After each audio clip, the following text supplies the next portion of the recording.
That was terrible. That was crap. That was garbage. This place sucks. Overreaction Mondays. Monday.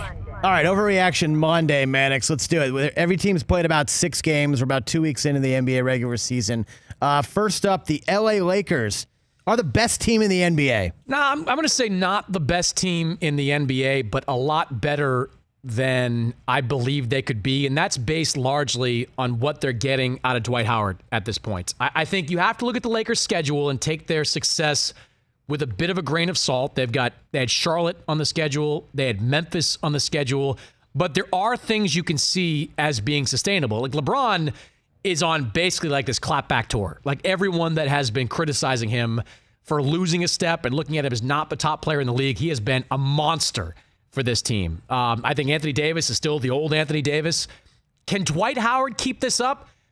If you're the Lakers, you hope so. I mean, he's saying all the right things, and for the first time in his career, he's doing all the right things. He has accepted his role. I tweeted out last night, like, this Dwight Howard can play 5+ more years in the NBA. Like, there's still a role for a 7-footer that defends and rebounds. It's not the same role, right? Because the league has gone smaller. You need to play Anthony Davis more at center, especially when you have Kuzma and LeBron on the roster.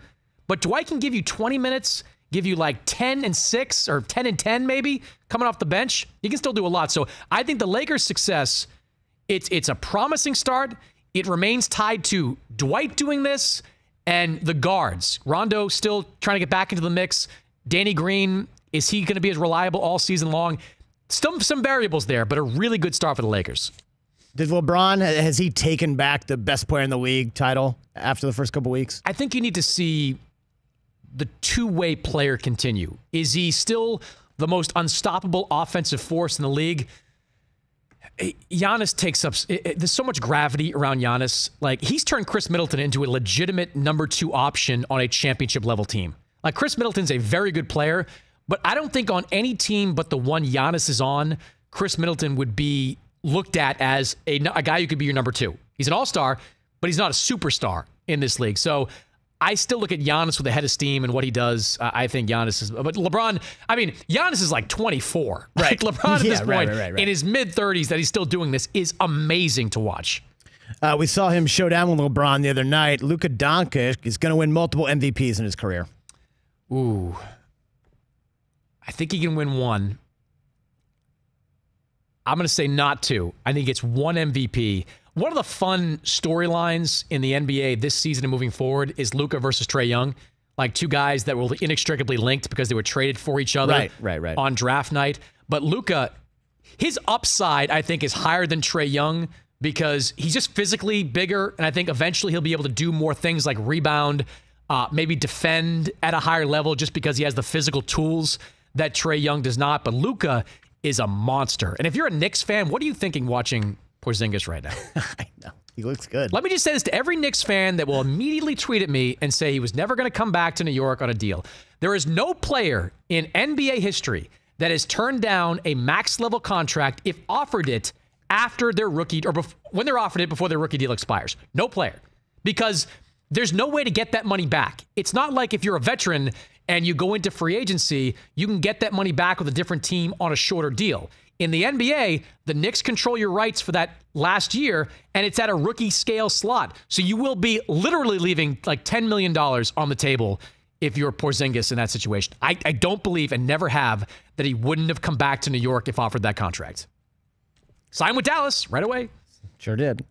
James Harden's doing it again, leading the league in scoring. He's going to lead the league in scoring for a 3rd straight year. That team is fast. I might write about them a little bit this week, the Rockets. I mean, they're fascinating. They're fascinating. They're capable of scoring, but then they get gashed by Miami. Like, is Miami like this offensive juggernaut? Like, I wanted to ask you about it. How good is Miami? They hit on Tyler Herro, and they seem to have hit on the next Hassan Whiteside for them. Kendrick Nunn. On that, he is another good player there. So I always say that how you become a great team isn't top tier draft picks. It's those guys. It's Tyler Herro in like 13th in the draft. It's finding a guy like Nunn, like you found with Hassan Whiteside. If you can find those types of guys, you can be successful. So I think they have a ceiling too, and I think they're still going to be out there trying to get their hands on Chris Paul. And maybe the success of Nunn and Herro, maybe they are willing to throw one of those players in the mix to pair them with Jimmy Butler, but they're all better than I thought they would. The Rockets, though, to answer your question, yes on James Harden leading the league in scoring. I'm not sure what the team's going to look like, though.